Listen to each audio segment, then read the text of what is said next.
கோட்டையம் புஷ்பநாத் அவர்களின் நிழல் இல்லாத மனிதன் பகுதி 5. டாக்டர் லூயிஸ் வீட்டுக்கு வந்ததால் நான்சி அவரிடம் ஆஸ்பத்திரி தொடர்பான தகவல்களை கேட்டு தெரிந்து கொள்வது வழக்கம்.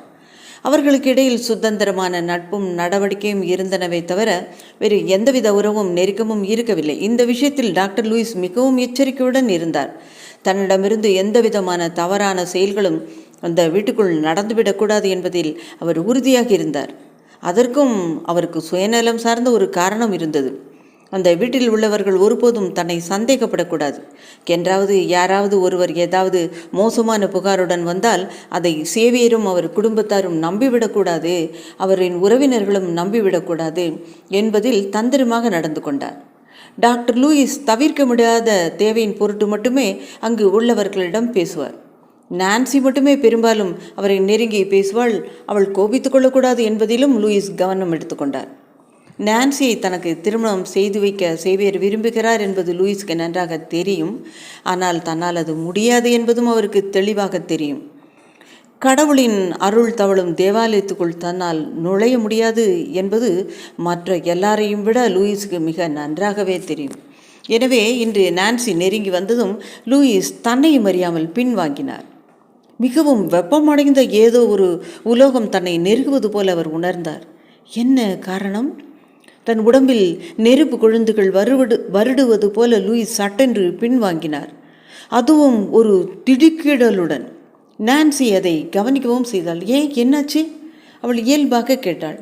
என்னமோ சட்டுன்னு ஒரு தலைவலி. சூடா டீ தரட்டுமா? வேண்டா, ஒரு கிளாஸ் பச்சை தண்ணி போதும். அவள் தண்ணீர் எடுத்து வருவதற்காக விரைந்தாள். நான்சி தன்னிடமிருந்து அகன்றதும் அதுவரை தாங்க முடியாததாக தான் உணர்ந்த வெப்பமும் அகன்று விட்டதை லூயிஸ் உணர்ந்தார். என்ன காரணம்? ஒருவேளை அது தனக்கு தோன்றிய பிரமையா? அதற்குள் நான்சி அவரை நெருங்கி விட்டிருந்தால் தன் கையில் இருந்த டம்ளர் கிளாஸை அவரிடம் நீட்டவும் செய்தாள். அதை கை நீட்டி வாங்க முற்பட்டார். ஆனால் கிளாஸில் நிறைந்துள்ள தண்ணீர் பயங்கரமாக கொதிப்பதாக லூயிஸின் கண்களுக்கு தெரிந்தது. அதில் ஏதோ விபரீதம் இருப்பதாக தெரிந்தது. சட்டென்று முகம் உயர்த்தி நான்சியை பார்த்தார். அவள் கழுத்தில் நெருப்பிலான மாலை ஒன்று உருகி கொதித்து கொண்டிருந்தது. அவளின் மார்பில் அவள் அணிந்திருக்கும் ரோஸ் நிற கவுனுக்குள் ஒரு சிவப்பு பழப்பழப்பு. லூயிஸால் அந்த பக்கமாக தன் பார்வையை திருப்பக்கூட முடியவில்லை. தண்ணீர் வேண்டாம் என்று சொல்லிவிட்டு உடனே அவர் தன் அறையை நோக்கி விரைந்தார். நான்சிக்கு எதுவுமே விளங்கவில்லை. அவர் நேரடியாக தன் படுக்கை அறைக்கு சென்று கதவை மூடி தாளிட்டு உடை மாற்றினார். லுங்கியை மட்டும் கட்டிக்கொண்டு அவர் கண்ணாடியை பார்த்தார். அப்போது சுவரில் பெரிய பல்லி ஒன்று ஒட்டி கொண்டிருப்பது கண்ணாடியில் தெரிந்தது. சட்டென்று அவருக்கு ஒரு யோசனை தோன்றியது. நான்சியிடம் ஏதோ ஒரு சக்தி புதிதாக இடம் பெற்றிருக்கிறது. அது என்னவென்று கண்டுபிடிக்க வேண்டும். புத்தி கேட்டாத ஏதோ ஒன்று. மனிதர்கள் தொடர்பான காரியம் என்றால் அவர் உட்கார்ந்த இடத்திலிருந்தே அவற்றை கண்டுபிடித்து விடுவார். தன் மனதை பரவ விட்டு கண்டுபிடிப்பது சுலபமான வழி. ஆனால் நான்சியிடம் எந்த வழியுமே செல்லுபடியாகவில்லை. படுக்கை அறையில் மற்றவர்கள் நீலம் அல்லது பச்சை நிற பல்புகளை பயன்படுத்தும் போது லூயிஸ் தேர்ந்தெடுத்தது சிவப்பு நிறத்தைத்தான். சுவரை பார்த்தார். அப்போதும் அந்த பல்லி அங்கேதான் ஒட்டி கொண்டிருந்தது. லூயிஸ் அதை அழைத்தார். அது மிகவும் விரைவுடன் ஊர்ந்து வந்து அவர் நெஞ்சின் மீது தாவியது. அவர் அதை வருடி விட்டார். வருடியவாறே அதன் கழுத்தின் பின்புறத்தை விரல் வைத்து நெருக்கியதும் அதை அப்படியே கீழ் நோக்கி அழுத்தினார். சிக் என்று ஒரு சத்தம் அதன் வாயிலிருந்து இறுதியாக வெளிப்பட்டது. அத்துடன் அது அசைவற்று போனது. டாக்டர் லூயிஸ் அந்த பல்லியின் உடலுக்குள் புகுந்து கொண்டார். அதன் பிறகு உயிர் பெற்று எழுந்த பல்லி சுவரில் விரைவாக ஊர்ந்து வெண்டிலேட்டரை அடைந்து வீட்டின் வெளிப்புறத்தை அடைந்தது. நான்சியின் படுக்கையறை அந்த கட்டடத்தின் கிழக்கு புறத்தில் இருந்தது. கிரில் போட்ட அதன் கதவு எப்போதும் திறந்து கிடப்பதே வழக்கம். அந்த பங்களாவுக்கு வெளியிலிருந்து அவ்வளவு சுலபத்தில் யாரும் வீட்டுக்குள் நுழைந்து விடாதபடி பாதுகாப்பு ஏற்பாடுகள் கச்சிதமாக செய்யப்பட்டு இருந்தது. மட்டுமின்றி செம்பு கம்பிகளை குறுக்கும் நெடுத்துமாக இழுத்து கட்டி தேவைப்படும் போது மின்சாரம் பாய்ச்சுவதற்கும் ஏற்பாடுகள் செய்யப்பட்டிருந்தது. மின்சாரம் தடைப்படும் நேரங்களில் சட்டென்று செயல்படும் வகையில் ஜெனரேட்டர் வசதியும் இருந்தது. எனவே அந்த வீட்டுக்குள் எவரும் எந்த நேரத்திலும் அத்துமீறி நுழைந்துவிட முடியாது. பல்லி அந்த கட்டடத்தின் பின்புற மதில் வழியாக நான்சியின் அறையை அடைந்தது. அங்கும் வெண்டிலேட்டர் இறைந்தது. ஏர் கண்டிஷன் செய்த அறையானதால் வெண்டிலேட்டரை மூடி வைத்திருந்தார்கள். ஜன்னலின் அருகே சென்றபோது அதுவும் மூடப்பட்டிருந்தது. ஜன்னலின் கண்ணாடி பரப்பில் பதிந்து நின்ற பல்லி உட்புறம் பார்த்தது. கட்டிலில் நான்சி படுத்திருந்தாள். அவள் மார்பில் போர்வையின் ஒரு பகுதி படிந்திருந்தது. பல்லி கண்ணாடியில் தட்டியது. கண்ணாடியை உடைத்து கொண்டு பல்லி உட்புறம் நுழைய முயன்றது. நான்சி சட்டென்று துடிக்கிட்டு விழித்து சத்தம் கேட்ட திசையில் திரும்பி பார்த்தாள். தெளிவற்ற உருவத்துடன் ஏதோ ஒன்று கண்ணாடியில் அடித்து கொண்டிருப்பதை பார்த்து துள்ளி எழுந்து அது என்னவென்று பார்ப்பதற்காக அந்த ஜன்னலை நெருங்கினால் உடனே பல்லி அங்கிருந்து கீழ்ப்புறமாக தாவி சட்டென்று மறையவும் செய்தது. பல்லி தனது வழக்கம் போல அந்த ஜன்னல் கண்ணாடியை உடைத்திருக்கும். ஆனால் நடந்தது முற்றிலும் எதிர்பாராத ஒன்று. நான்சி கட்டிலில் இருந்து எழுந்து வருவாள் என்று அவர் எதிர்பார்க்கவில்லை. நான்சி அருகே சென்றபோது அவள் கழுத்தில் கிடந்த ஜெப மாலையில் இருந்த கல்லின் சிவப்பு நிற ஒளி கண்ணாடியில் பதிந்தது. பல்லியால் அந்த ஒளியை தாங்கிக் கொள்ள முடியவில்லை. எனவே அது சட்டென்று தாவி குதித்து மறைந்தது. உடனடியாக அது லூயிஸின் அறையை அடைந்தது. லூயிஸின் மார்பில் வந்து அமர்ந்தது பல்லி. சற்று நேரத்துக்குள் லூயிஸ் கண் விழித்தார். அவர் அந்த பல்லியை வெண்டிலேட்டர் வழியாக எடுத்து வெளியே எறிந்தார்.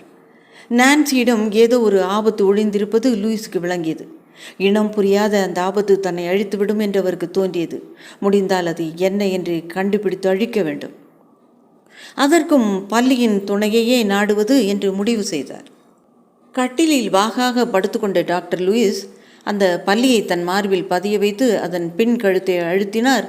அந்த பல்லி அசைவற்று போனது. டாக்டர் லூயிஸ் அந்த உடம்புக்குள் கூடு விட்டு கூடு பாய்ந்தது. அந்த பெரிய பல்லி இப்போது உயிர் பெற்று சுவரில் உருந்து நான்சி குளிக்க பயன்படுத்தும் குளியல் அறையின் வெண்டிலேட்டரை அடைந்தது.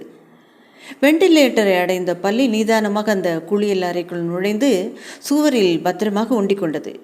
உட்புறம் விளக்கு எரிந்து கொண்டிருந்தது. நான்சி குளித்து கொண்டிருந்தாள். அவள் கழுத்தில் மாலை இல்லை. அந்த செயின் இல்லை என்பது தெரிந்ததும் பல்லி உடனே அங்கிருந்து வெளியேறியது.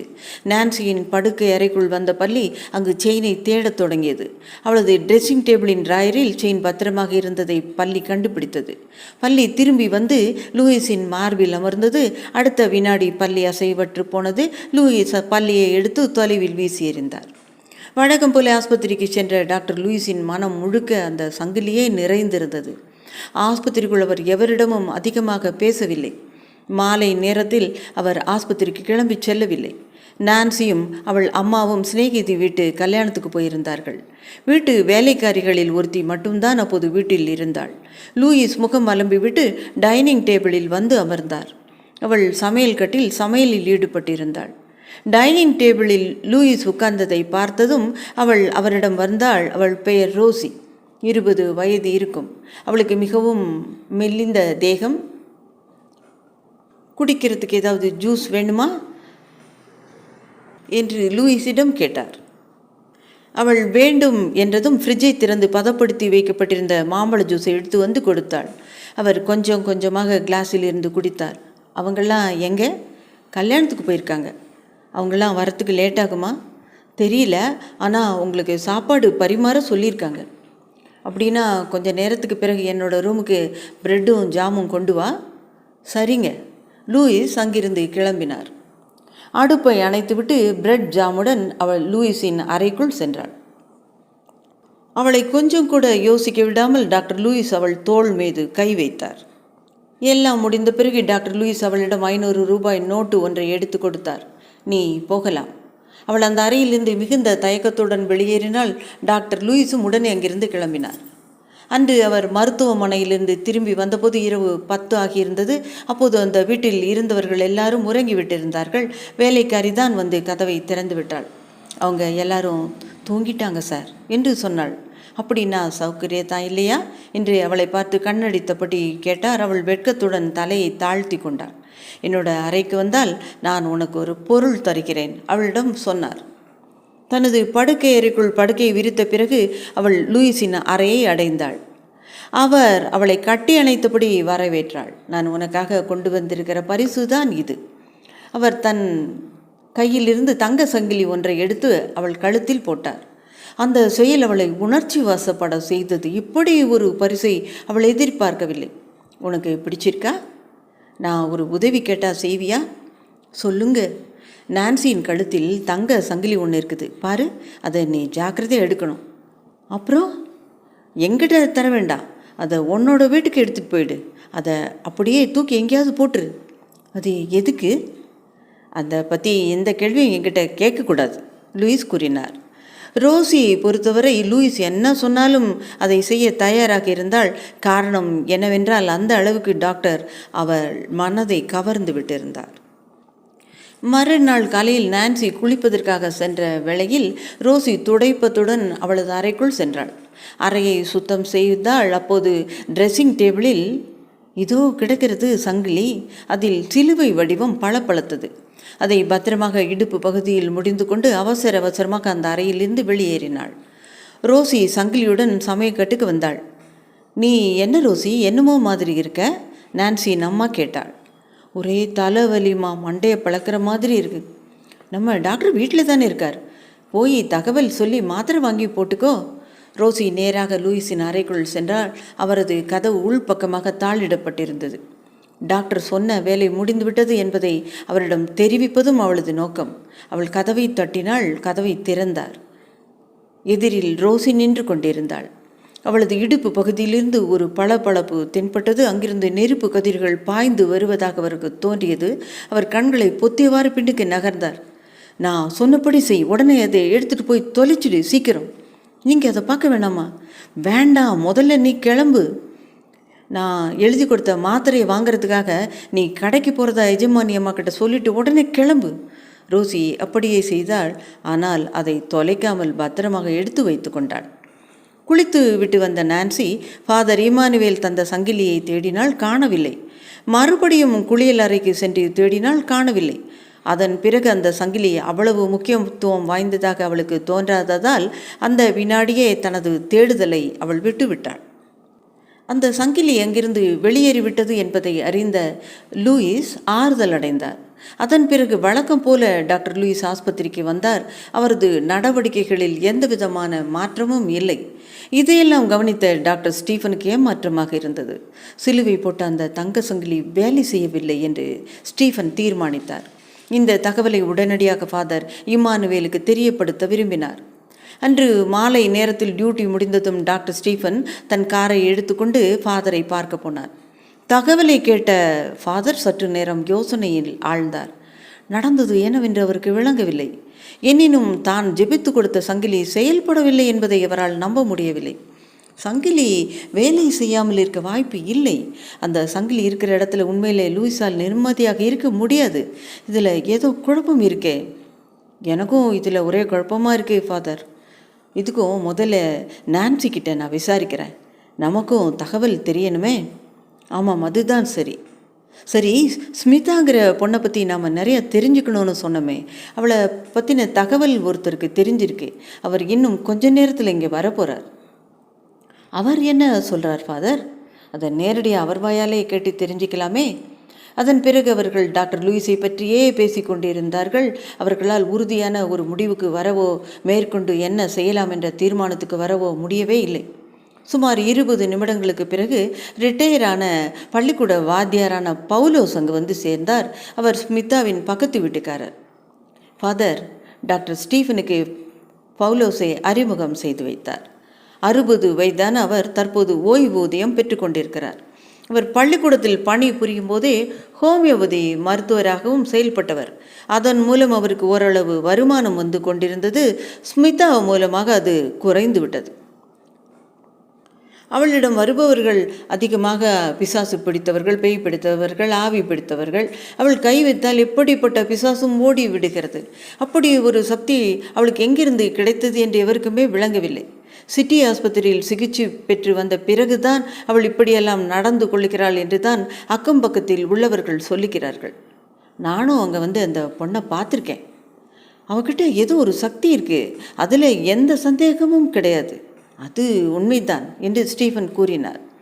அது தெய்வீக சக்தியாக இருக்கிறதுக்கு வாய்ப்பே கிடையாது. அது ஒரு தீய சக்தியாக தான் இருக்கும், பவுலோஸ் சொன்னார். ஃபாதர் இமானுவேல் தீவிரமான சிந்தனையில் இருந்தார். நான்சியிடம் தான் கொடுத்த சங்கிலி காணாமல் போயிருக்க வேண்டும். அத்துடன் ஸ்மிதாவின் சக்திக்கான ஊற்றுக்கண் எது என்றும் கண்டுபிடிக்க வேண்டியிருக்கிறது. ஃபாதர் எழுந்து உட்புறம் சென்றார். அங்கிருந்த மேரி மாதா மற்றும் குழந்தை இயேசுவின் உருவத்தையும் ஊன்றி பார்த்தார். அந்த பளிங்கு சிலையின் மீது ஜெப மாலை ஒன்று கிடக்கிறது. அந்த மாதா கோயிலை கட்டிய போது அங்கு பணிபுரிந்த வெளிநாட்டுக்காரரான ஃபாதர் ஒருவர் தான் அந்த மாலையை அதற்கு போட்டுவிட்டவர் என்று இம்மானுவேல் கேள்விப்பட்டிருந்தார். பளபளப்பான முத்துக்களால் கோர்க்கப்பட்ட மாலை அது. ஃபாதர் அந்த உருவத்தை நெருங்கி அந்த மாலையை எடுத்தார். பின்பு ஒரு தீர்மானத்துக்கு வந்தவராக அவர் திரும்பவும் கூடத்துக்கு வந்தார். இந்த மாலை ஏது ஃபாதர்? ஃபாதர் விளக்கினார். இந்த மாலையை கொண்டு போங்க என்றவர் சுத்தமான ஒரு துணி ஒன்றில் அதை வைத்தார். இதை என்ன செய்வதென்று தெரியாமல் டாக்டர் ஸ்டீஃபனும் பவுலோஸும் ஃபாதர் இம்மானுவேலையே பார்த்து கொண்டிருந்தார்கள். ஃபாதர் அதை பவுலோஸிடம் கொடுத்தார். அதை எப்படியாவது ஸ்மிதாவின் கையில் கொடுத்து விடுங்கள், அல்லது முடிந்தால் அவள் கழுத்தில் போட்டு விடுங்கள். கழுத்தில் போடுறது தான் மிகவும் நல்ல விஷயம். அதுக்கென்ன, இது சுலபத்தில் நம்மளால் செய்ய முடிஞ்ச வேலை தானே. இது மட்டும் நடந்துவிட்டால் ஓரளவுக்கு நாம் வெற்றி பெற்றுவிட்டதாகத்தான் அர்த்தம். அவர் சொன்னதன் பொருள் பவுலோஸுக்கு விளங்கவில்லை. அப்படியானால் நானும் மிஸ்டர் பவுலோஸுடன் கிளம்பட்டுமா ஃபாதர்? நல்ல வேலைதான், நானும் அதைத்தான் உங்களிடம் சொல்ல நினைத்தேன். அவர்கள் பேசிக்கொள்ளுவது பவுலோஸுக்கு அர்த்தம் விளங்கவில்லை. இருந்தாலும் இதில் ஏதோ ஒரு ரகசியம் இருப்பதாக மட்டும் அவருக்கு விளங்கியது. சுமார் 4 மணியான போது டாக்டர் ஸ்டீஃபன் வந்தார். அவர் தனது காரை ஓட்டி வந்திருந்தார். ஃபாதர் அவர்களை ஆசீர்வதித்து வழி அனுப்பினார். டாக்டர் ஸ்டீஃபனும் பவுலோஸும் காரில் கிளம்பினார்கள். பயணத்தின் போது அவர்கள் பரஸ்பரம் ஸ்மிதாவை பற்றியே பேசி கொண்டார்கள். பவுலோஸின் வீட்டை அடைந்ததும் சற்று ஓய்வு எடுத்தார் ஸ்டீஃபன். நாம் நாளைக்கு காலையில் இந்த பொண்ணை பார்த்து ஃபாதர் தந்த மாலையை பரிசளிக்கலாம், டாக்டர் ஸ்டீஃபன் சொன்னார். இரவு 12 மணி வரை இருவரும் ஸ்மிதாவை குறித்தே பேசிய பிறகு உறங்க போனார்கள். பவுலோஸ் வழக்கம் போல விடிய காலையில் எழுந்தார். அது அவரது வழக்கம். பவுலோஸ் மாலை பத்திரமாக இருப்பதை உறுதி செய்த பிறகு டாக்டருடன் ஸ்மிதா வீட்டை நோக்கி நடந்தார். வெளிப்புற கேட் திறந்து கிடந்தது. இருவரும் வராந்தாவில் போட்டிருந்த நாற்காலியில் அமர்ந்தார்கள். அப்போது நடுத்தர வயது பெண்மணி ஒருவர் அங்கு வந்தார். ஸ்மிதா தியானம் செய்கிறார், கொஞ்ச நேரத்தில் வந்து விடுவார். சிறிது நேரம் கழித்து ஸ்மிதா வெளியே வந்தார். பவுலோஸும் டாக்டர் ஸ்டீஃபனும் அவள் வந்ததும் தங்கள் இருக்கைகளில் இருந்து எழுந்திருக்கவில்லை. என்ன வேண்டும் உங்களுக்கு? அவளது கேள்வியில் கோபம் இருந்தது. உங்களை பார்ப்பதற்காக வந்திருக்கிறோம். நீங்கள் வந்திருப்பதை நான் பூஜை அறையிலேயே தெரிந்து கொண்டேன். மட்டுமின்றி நீங்கள் வந்திருப்பது என்னை சோதித்து பார்ப்பதற்காக என்பது விளங்கிவிட்டது. அது எனக்கு பிடிக்காத விஷயம். அவள் உட்கார்ந்திருந்த இடத்திலிருந்து எழுந்திருக்க முயன்றாள். அவர்களை விரட்டிய அடிக்காத குறையாக துரத்தி விட்டாள். மறுநாள் ஸ்டீஃபன் வழக்கம் போல் ஆஸ்பத்திரிக்கு சென்றார். சார், உங்களை தான் எதிர்பார்த்துட்ருக்கேன். ஏன், ஏதாவது விசேஷமா? இருக்குது சார், அதுதான் உங்களை தேடினேன். அப்போ சொல்லுங்கள். இந்த இடத்து வேலையை விட்டுடலான்னு தோணுது. ஏன், நர்ஸ் வேலையில் அலுப்பு தட்டிடுச்சா? வேலையில் வெறுப்பு கிடையாது சார். அப்புறம் பெரிய டாக்டரை நினச்சா தான் பயமாக இருக்குது. ஓ, அதான் விஷயமா? ஆமாம் சார், உங்ககிட்ட சொல்லிவிட்டு கிளம்பலான்னு நினச்சேன், அதான் காத்திருக்கேன். அந்த அளவுக்கு என்ன நடந்துச்சு? இந்த 2 நாளாக அவரோட தொல்லையினால் தாங்க முடியல. இதெல்லாம் பகல்லையா ராத்திரியிலையா? எல்லாம் ராத்திரி 2 மணிக்கு மேலே தான். எந்த இடத்துல? இங்கே தான். அதோ அந்த அறைக்குள்ளே நுழைஞ்சிட்டு என்னை கூப்பிட்டார். ஓய்வு அறையை சுட்டி காட்டியபடி அவள் சொன்னாள். அப்புறம் எப்படி தப்பிச்சிங்க மிலி? எனக்கு உடம்பு சரியில்லைன்னு சொல்லி கிளம்பிட்டேன். பரவாயில்ல, நல்ல ஐடியா தான். இன்றைக்கும் அவர் வரலாம். எப்படி இருந்தாலும் இது வரைக்கும் தப்பிச்சாச்சு இல்லையா? சந்தோஷம். நான் ஒரு மாலை தரேன், அதை கழுத்தில் போட்டுக்கோங்க. அதுக்கு பிறகு அவர் உங்கள் கிட்ட வரமாட்டார். என்ன சொல்கிறீங்க டாக்டர்? அவர் பிசாசா என்ன? ஒரு சிலரை நாம் அப்படியும் நினச்சிக்கலாம். எனக்கு புரியவே இல்லையே. அப்படின்னா நான் ஒரு விஷயம் சொல்கிறேன். ஆட்சேபனை இல்லைன்னா என்னோடய குவார்ட்டர்ஸில் தங்கிக்கலாம். அதில் எனக்கு எந்த விதமான ஆட்சேபனையும் கிடையாது. அக்காவை நீங்கள் விரும்பினது எனக்கு தெரியும். ஆனாலும் ஆளுங்க கண்டபடி எதையாவது பேசுவாங்களே. இப்போ நான் எது சொன்னாலும் எமிலிக்கு புரியாது. அப்படி இல்லைன்னா உங்கள் வீட்டுக்கு போயிருங்க. என்னால் இவ்வளவு தான் சொல்ல முடியும். என்கிட்ட மேற்கொண்டு எதையும் நீங்கள் கேட்கக்கூடாது. டாக்டர், நீங்கள் சொல்கிறத நான் ஒப்புத்துக்கிறேன். இதனால் வர கெட்ட பேரை நீங்கள் தான் சமாளிக்கணும். நான் ஒரு ஆக்டிங் நர்ஸ், நீங்கள் ஒரு டாக்டர். எது வந்தாலும் நான் ஏற்றுக்கிறேன். சரி, டாக்டர் நிம்மி வந்திருக்காங்களா என்றவாறு நடக்க தொடங்கினார். சில நாட்களாகவே லூயிஸ் தன்னை யாரோ கண்காணிப்பது போல உணர்ந்து தான் இருந்தார். நிச்சயமாக அது ஸ்டீஃபனாகத்தான் இருக்க வேண்டும். ஆஸ்பத்திரியில் நுழைந்த அவர் காரை நிறுத்திய பிறகு தனது பாக்கெட்டில் கையை விட்டு சாவி கொத்தை வெளியே எடுத்து ஆபரேஷன் தியேட்டரின் சாவியை கையில் எடுத்துக்கொண்டு விரைந்தார்.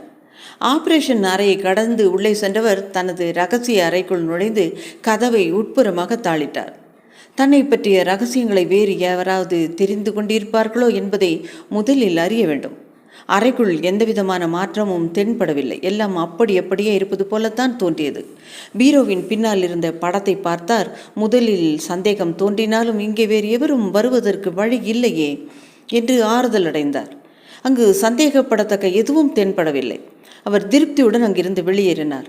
அந்த அறையின் கதவை வெளியிலிருந்து மூடும்போது சட்டென்று அவர் மூளைக்குள் ஒரு மின்னல் விட்டு, பீரோ இடம் மாறியிருக்கிறதா என்ன? மீண்டும் கதவை திறந்து உள்ளே நுழைந்தார். கவனத்துடன் பார்த்தார். படத்தை தூக்கி பார்த்தார். அவர் கண்களில் சந்தேகம். பீரோவை வல கையால் தள்ளி பார்த்தார். அது பெரும் சத்தத்துடன் குப்புற விழுந்தது. சுவரின் பிளவில் டாக்டர் எலும்புக்கூடு குவிந்து கிடப்பதை அவர் கவனித்தார். தனது வெற்றிக்கு அடிப்படையான அந்த புத்தகத்தை தேடினார். அது மாயமாக மறைந்து விட்டிருந்தது. யாரோ தனது ரகசியங்களை கண்டுபிடிக்கும் முயற்சியில் ஈடுபட்டிருக்கிறார்கள். நிச்சயம் அது ஸ்டீஃபன் தான் என்று அவர் தீர்மானித்தார். டாக்டர் லூயிஸின் முகத்தில் குரூரம் பளிச்சிட்டது. அவர் கண்கள் பளபளத்தன. இருக்கட்டும், பார்த்து கொள்ளலாம். அவர் கோபத்துடன் அந்த அறையை மூடி பூட்டினார். ஆபரேஷன் அறையை கடந்து வெளியேறினார். டாக்டர் ஸ்டீஃபன் எங்கே? டாக்டர் லூயிஸ் வெளியே வந்து வாட்ச்மேன் வாசுவிடம் கேட்டார். இன்னைக்கு அவர் வரல? எமிலி டியூட்டிக்கு வரலையா? இல்லை சார். டாக்டர் லூயிஸ் கோபமாக வெளியேறினார். மணி 1. கடிகாரத்தில் மணி 1 அடிக்கும் சத்தம் கேட்டு எமிலி திடுக்கிட்டு விழித்தாள். கடிகாரத்தில் டிக் டிக் சத்தம் மட்டும் இரவின் அமைதியை கிழித்து கொண்டு கேட்டது. அப்போது யாரோ ஜன்னலை தட்டும் சத்தம் கேட்டது. அவள் பார்வையை அந்த பக்கமாக திருப்பினாள். ஜன்னல் கதவு மெதுவாக அசைந்து கொண்டிருந்தது. எமிலி எழுந்து அறை விளக்கின் சுவிட்சை போட்டாள். கடிகாரத்தை கவனித்தவள் மறுகணம் ஜன்னலை பார்த்தாள். ஜன்னலின் தாழ்பால் அசைவது சட்டென்று நின்றது. பக்கத்து அறையில் ஸ்டீஃபன் தூங்கிக் கொண்டிருக்கிறார். அவரை கூப்பிடலாமா? ராத்திரி 1 மணிக்கு அவரை எழுப்பினால் அவர் என்ன நினைப்பார்? மற்றொரு சிந்தனையும் அவளுக்குள் எழுந்தது. இதுவரை நடந்தது எல்லாம் ஒருவேளை எதேச்சையாகவும் இருக்கலாம். லைட்டை ஆஃப் செய்துவிட்டு அவள் மறுபடியும் படுத்து கொண்டாள். யாரோ நெருக்கத்தில் மூச்சுவிடும் சத்தம் கேட்டு அவள் கண்களை திறந்தாள். இருளில் 2 கைகள் தட்டுப்பட்டன. அந்த கைகள் அவளை நோக்கி நீண்டு வந்தது. அந்த கைகளுக்கு பின்னால் ஒரு முகத்தை கண்டாள். அந்த முகம் டாக்டர் லூயிஸ் உடையது. உடனே எமிலி உரத்த குரலில் அலறினாள். அவளது அலறல் சத்தம் அந்த பிராந்தியத்தையே நடுங்கச் செய்தது. டாக்டர் ஸ்டீஃபன் படுக்கையிலிருந்து துள்ளி எழுந்தார். யாரது? ஸ்டீஃபன் உரத்த குரலில் கேட்டார். பதில் எதுவும் கிடைக்கவில்லை. அந்த அலறல் எமிலியுடையது தான் என்பதில் அவருக்கு சந்தேகமில்லை. நேராக அவளது அறைக்கு விரைந்தார். உள்புறம் தாளிடப்பட்டிருந்த கதவை உதைத்து திறந்தார். அறைக்குள் நுழைந்ததும் விளக்கு சுவிட்சை தட்டினார். எமிலி கட்டிலில் படுத்து கிடந்தாள். அவள் உடம்பில் இருந்த இரவு உடை அலங்கோலமாக கிழிக்கப்பட்டிருந்தது. என்ன நடந்தது? அவள் ஜன்னல் பக்கமாக கையை சுட்டி காட்டினாள். ஸ்டீஃபன் அந்த பக்கமாக பார்த்தார். ஜன்னல் திறந்து கிடந்தது. அந்த ஜன்னலை இழுத்து சாத்தி உள்புறம் கொக்கிகளை போட்டார். சில்லென்ற தண்ணீரை அவள் முகத்தில் தெளித்து அவள் எழுந்திருக்க முயன்றாள். ஸ்டீஃபன் அவளை பிடித்து எழுப்பி கட்டிலில் உட்கார வைத்தார். சற்று நேரம் அமைதியாக இருந்த எமிலி நடந்த சம்பவத்தை விவரித்தாள். ஒருவேளை பிரமையாக இருக்கலாமோ? இல்லை, அந்த முகத்தை நான் தெளிவாக பார்த்தேன். அது ஒரு பிசாசுடைய முகம். எனக்கு இங்கே தனியாக படுக்க பயமாக இருக்குது. சரி, அப்படின்னா எழுந்து என்னோட ரூமில் வந்து படுத்துக்கோ. உடனே அவள் பெட்ஷீட் மற்றும் தலையணைகளை சுருட்டி எடுத்துக்கொண்டு அங்கிருந்து கிளம்பினாள். அங்கு போன பிறகு அவள் நிம்மதியாக படுத்து உறங்கினாள். அவள் மனதில் பாதுகாப்பு உணர்ச்சி ஏற்பட்டிருக்க வேண்டும். பொழுது விடிந்தது. முதலில் கண் விழித்தவள் எமிலி தான். ஃப்ரிட்ஜிலிருந்து பால் எடுத்து சமையலறைக்கு சென்று காஃபி போட்டாள். காஃபி டம்ளரை ஸ்டீஃபனிடம் கொடுத்தபோது எமிலியின் முகம் வெட்கத்தால் சிவந்திருந்தது. நேற்று ராத்திரி என்னையும் ஏகத்துக்கு பயப்படுத்திட்டீங்களே எமிலி. எமிலி சட்டென்று சமையல் கட்டை நோக்கி விரைந்தாள். டாக்டர் ஸ்டீஃபன் என்று விடுமுறை எடுத்தார். எமிலியை அழைத்து கொண்டு அவர் ஃபாதர் இமானுவேலிடம் சென்றார். நடந்ததை எல்லாம் அவரிடம் விவரித்தனர். அவர்கள் சொல்வதையெல்லாம் மௌனமாக கேட்டுக்கொண்ட ஃபாதர் கைகளை பின்புறம் கட்டியபடி அறைக்குள் உலவினார். எப்படி இருந்தாலும் ஸ்டீஃபன், எமிலியை உங்கள் வீட்டுக்கு கொண்டு போனதே தெய்வாதீனம் தான் சொல்வேன். வெறும் மிரட்டலோட காரியம் முடிஞ்சிருச்சு. இல்லைன்னா நாம் எமிலியையும் அவனுக்கு பறி கொடுத்திருப்போம். இந்த சந்தர்ப்பத்தை நாம் கோட்டை விட்டிருந்தா எமிலியையும் தன் வலைக்குள்ளே விழ வச்சு நமக்கு எதிராக நடந்துட்டுருக்க தூண்டி விட்டுருப்பான். ஃபாதர் சொன்னதன் பொருள் ஸ்டீஃபனுக்கு விளங்கியது. டாக்டர் லூயிஸ் எமிலியுடன் தொடர்பு கொண்டு இரத்த பரிமாற்றம் நிகழ்ந்திருந்தால் அதன் பிறகு அவள் எஜமானது கட்டளைப்படி நடக்கும் ஒரு அடிமையாகி அல்லவா போயிருப்பாள். நல்ல வேளையாக அப்படிப்பட்ட விபத்து ஒன்றை தடுத்து விட்டோம். இந்த சூழ்நிலையில் அவனை அப்படியே விட்டு வைப்பது நமக்கு ஆபத்து தான் இல்லையா ஃபாதர்? எந்த நேரத்தில் எந்த இளம்பெண்ணை அவன் பிசாசாக மாற்றுவான் என்று யாரால் சொல்ல முடியும்? உண்மைதான். இனிமேல் அவனுக்கு கிடைக்கும் வாய்ப்புகளை இழந்துவிடக்கூடாது என்பதில் அவன் கவனமாக இருப்பான்.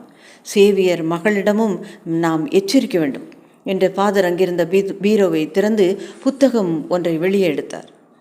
முந்தைய நாள் தபால் மூலமாக இத்தாலியில் இருந்து வந்த புத்தகம் அது. தீய ஆவிகள் குறித்து விளக்கும் புத்தகம். நேற்று இரவில் நான் இதை முழுவதுமாக வாசித்தேன். இதில் குறிப்பிடப்பட்டுள்ள முக்கியமான விஷயங்களை நான் அடிக்கோடிட்டு வைத்திருக்கிறேன்.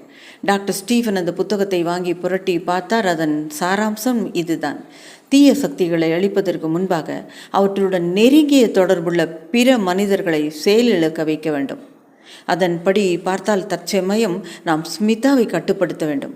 இப்போதைய நிலையில் நமக்கு தெரிந்து டாக்டர் லூயிஸுடன் தொடர்பு வைத்துள்ள ஒரே நபர் அவள் மட்டும்தான் என்று ஃபாதர் கூறினார்.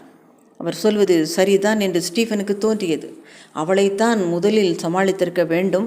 2 தடவை அதற்கான முயற்சி செய்தும் தோல்வியே ஏற்பட்டு இருக்கிறது. இந்த நிலையில்தானோ பவுலோஸ் சாரோ அவளது வீட்டுக்கு சென்றால் அவள் கண்டிப்பாக சந்தேகப்படுவாள். டாக்டர் ஸ்டீஃபன் எமிலியை பார்த்தார். ஃபாதரும் அவளை கவனித்து கொண்டிருந்தார். எனக்கு ஒரு யோசனை. எமிலியை அவளிடம் அனுப்பி வைப்போம். எமிலி எப்படியாவது ஸ்மிதாவின் கழுத்தில் அந்த மாலையை போடட்டும். இந்த விஷயத்தில் எமிலியால் நமக்கு உதவ முடியும் ஃபாதர். நான் உங்களுக்கு என்ன உதவி செய்ய வேண்டும் டாக்டர்? அது ஒரு கதை, நான் சொல்லுகிறேன் என்ற ஸ்டீஃபன் ஸ்மிதாவின் கதையை எமிலியிடம் விவரித்தாள். அவளை எப்படி வேண்டுமானாலும் தான் சந்திக்க தயார் என்று எமிலி உறுதியளித்தாள். அப்படியானால் இன்னைக்கு சாயந்தரமே நாம் கிளம்பலாம். ஃபாதர் எழுந்து உட்புறம் போனார். திரும்பி வரும்போது அவர் கையில் புதிய ஜெப மாலை ஒன்று இருந்தது. இந்தாங்க, இதை வச்சுக்கோங்க. இயேசு கிறிஸ்துவின் சிலையில் கிடந்த மாலை இது. எமிலி இது எப்படியாவது ஸ்மிதாவின் கழுத்தில் போட்டுவிட வேண்டும். ஒரு பரிசு என்பது போல போட்டாலும் போதும். அதன் பிறகு எல்லாம் கடவுள் விட்ட வழியில் நடக்கட்டும்.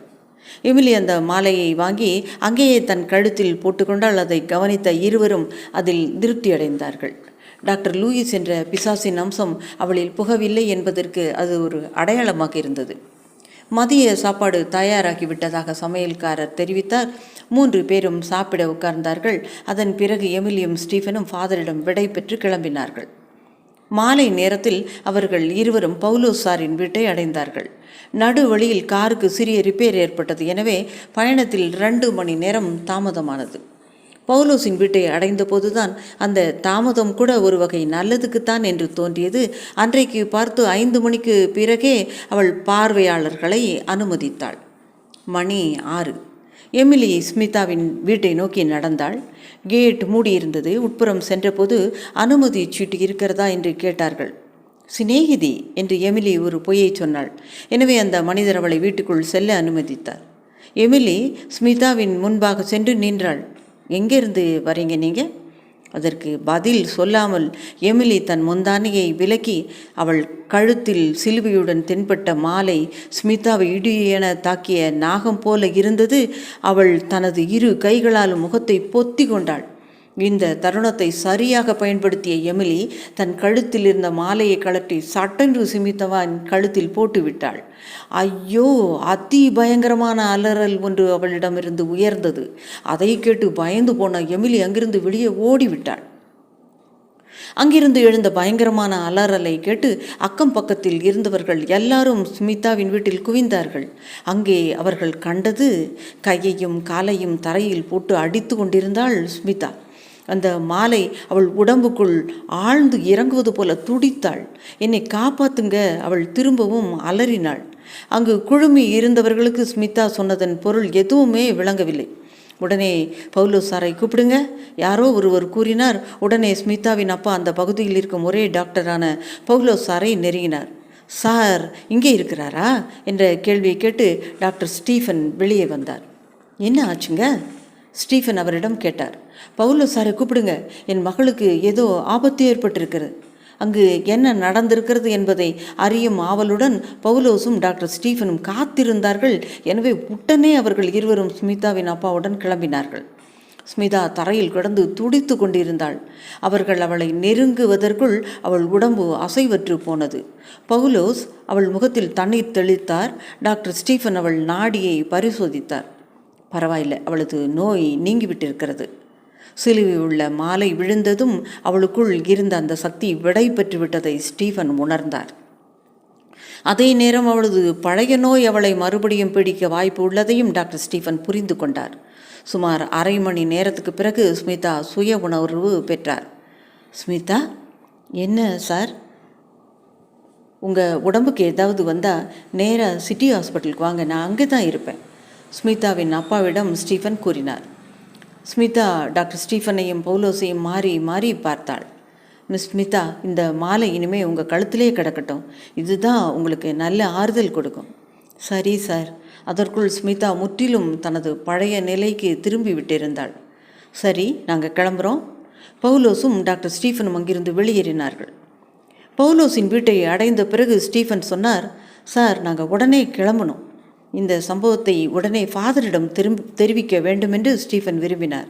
இந்த வெற்றியின் அடிப்படையில் டாக்டர் லூயிஸை எதிர்த்து வெல்வதற்கான வழி கிடைத்துவிட்டதாகவே அவர் நினைத்தார். ஸ்டீஃபனும் எமிலியும் ஃபாதர் இம்மானுவேலின் இருப்பிடத்தை அடைந்தபோது இரவு மணி 10 ஆகியிருந்தது. தகவல் கேள்விப்பட்டதும் ஃபாதர் இம்மானுவேல் மிகவும் மகிழ்ச்சி அடைந்தார். அவர் உடனே கடவுளுக்கு நன்றி தெரிவித்தார். இனிமேல் அந்த சாத்தானை நாம் தைரியமாக எதிர்த்து போராடலாம்.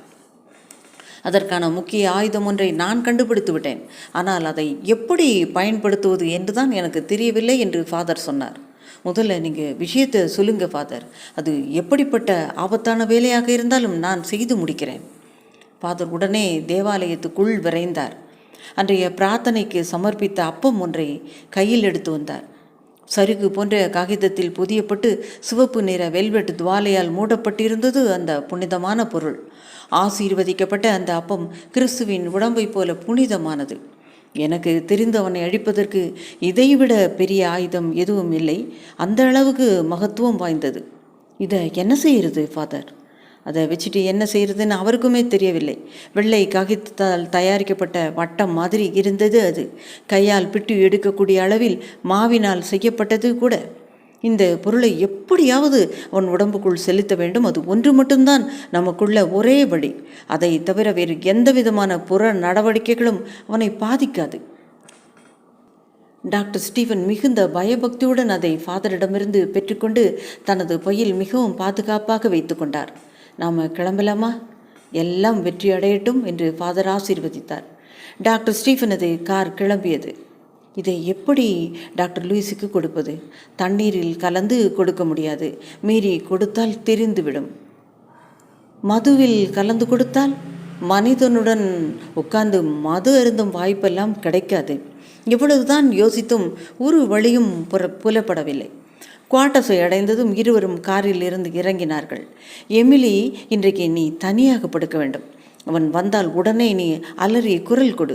கதவு உட்புறம் தாளிடாமல் வெறுமனை மூடி வைத்தால் போதும். அதன் பிறகு நடக்க வேண்டியதை நான் பார்த்து கொள்கிறேன். கடிகாரம் 12 தடவை ஓசை எழுப்பியது. தன்னை மீறி கண்ணையர்ந்த எமிலி சட்டென்று திடுக்கிட்டு கண் விழித்து எழுந்திருக்க முயன்றாள். யாரோ தன் மீது படர முற்படுத்துவதை உணர்ந்தாள். அவ்வளவுதான். ஐயோ, காப்பாற்றுங்கள்! அதை எதிர்பார்த்து காத்து கிடந்த ஸ்டீஃபன் துள்ளி எழுந்து அவள் படுத்திருக்கும் அறைக்கு விரைந்தார். அப்போது எமிலி தனது ஒட்டுமொத்த சக்தியையும் ஒன்று திரட்டி லூயிஸை ஒதுக்கி தள்ளிவிட்டு வாசலை நோக்கி விரைந்தாள். அந்த பரபரப்பில் அவள் மோதி நின்றது ஸ்டீஃபனின் உடல் மீதுதான். விளக்கின் வெளிச்சத்தில் லூயிஸை ஸ்டீஃபன் கவனித்தார். லூயிஸ் அங்கிருந்த பெட்ஷீட்டுடன் ஜன்னல் வழியாக வெளியே குதித்தார். சற்றும் யோசிக்காமல் ஸ்டீஃபனும் அந்த உருவத்தை பின்தொடர்ந்தார். முன்னால் சென்ற உருவம் ஆஸ்பத்திரியை நோக்கி விரைந்தது. டாக்டர் ஸ்டீஃபனும் அதே வேகத்தில் விடாமல் தொடர்ந்தார். லூயிஸ் வாயு வேகத்தில் ஆபரேஷன் தியேட்டரை அடைந்தார். டாக்டர் ஸ்டீஃபன் மிக நெருக்கத்தில் லூயிஸுக்கு பின்னால் இருந்தார். எனினும் மின்னல் வேகத்தில் அவர் ரகசிய அறைக்குள் நுழைந்து கதவை உட்புறமாக மூடிக்கொண்டார். ஸ்டீஃபன் யோசிக்கவோ தாமதிக்கவோ இல்லாமல் தன் தோளால் இடித்து கதவை பெயர்த்தார். உன்னைத்தான் நான் எதிர்பார்த்துட்ருக்கேன். லூயிஸ் தனக்கு முன்னால் இருந்த பெட்டியில் கை வைத்தபடி சொன்னார். நானும் தான். ஸ்டீஃபன் அவருடன் மோத தயாரானார். லூயிஸ் கை வைத்திருந்த பெட்டியிலிருந்து பெரிய பல்லி ஒன்றை எடுத்து டாக்டர் ஸ்டீஃபன் மீது எறிந்தார். அது சரியாக ஸ்டீஃபனின் மார்பில் வந்து விழுந்தது. விழுந்த அந்த வினாடியே அது ஸ்டீஃபனின் மார்பை கீறி பிளக்கத் தொடங்கியது. லூயிஸ் உரத்த குரலில் வாய்விட்டு சிரித்தார். அந்த சிரிப்பு அறைக்குள் விகாரமாக ஒலித்தது. லூயிஸ் அதிக இடைவெளியின்றி மற்றொரு பல்லியை எடுத்து எறிந்தார். அது ஸ்டீஃபனின் நெற்றியில் வந்து பசை போல ஒட்டிக்கொண்டு அவரின் கண் பகுதியில் தலையால் இடிக்க தொடங்கியது. ஸ்டீஃபன் அதையெல்லாம் பொருட்படுத்தாமல் தனது பாக்கெட்டில் இருந்த ரிவால்வரை வெளியே எடுத்தார். லூயிஸை குறி பார்த்து ட்ரிக்கரை இழுத்தார். தோட்டா துப்பாக்கியிலிருந்து சீறி பாய்ந்தது. பாய்ந்து வந்த தோட்டாவை லூயிஸ் தனது வலது கையால் தடுத்து பிடித்து அதை வாயில் போட்டு மென்று வெற்றிலை எச்சிலை போல கீழே துப்பினார். அதன் பிறகு லூயிஸ் ஒரு பைத்தியக்காரனை போல சிரித்தார். தோட்டாக்கள் கூட துளைக்க முடியாத லூயிஸின் நிலை ஸ்டீஃபனை மலைக்க வைத்தது. பல்லிகள் அடுத்தடுத்து மூக்கு, கன்னம், தோள் என்று மாறி மாறி விழுந்து கொண்டே இருந்தது. ஸ்டீஃபன் என்ன செய்வதென்று புரியாமல் தவித்த போது சட்டென்று இம்மானுவேல் கொடுத்த பரிசுத்த அப்பம் ஞாபகம் வந்தது. இந்த சந்தர்ப்பத்தில் அதை பயன்படுத்த முடியுமா? வலது கையால் பேண்ட் பாக்கெட்டிலிருந்து அப்ப பொதியை எடுத்தார். அவசரமாக பிரித்தார். அப்பத்தை கையில் எடுத்தார். ரிவால்வரிலிருந்து தோட்டா ஒன்றை எடுத்து அதை அந்த புனித அப்பத்தில் ஒன்றாய் அழுத்தி தேய்த்தார். மேஜை மீதிருந்த கண்ணாடி டம்ளரில் தண்ணீர் இருந்தது. அதில் தோட்டாவை மூழ்க வைத்து எடுத்தார். துப்பாக்கியில் தோட்டாவை பொருத்தினார்.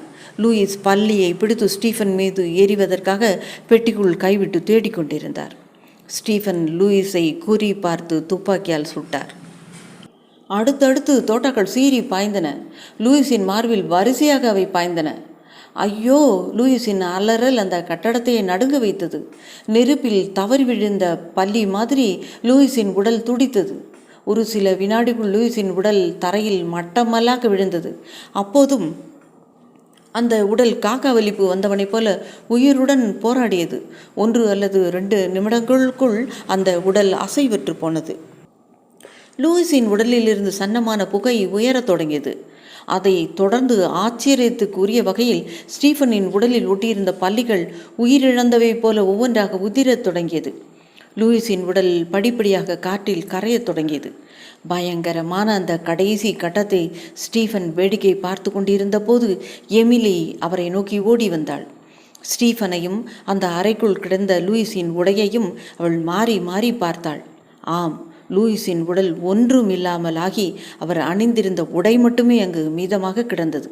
லூயிஸ் இந்த உலகத்திலிருந்தே கரைந்து மறைந்து போனது அவளுக்கு விளங்காத போதிலும் லூயிஸின் கொட்டம் அடங்கிவிட்டது என்பதை புரிந்து கொண்டாள். அவள் சட்டென்று ஸ்டீஃபனின் மார்பில் சாய்ந்தாள்.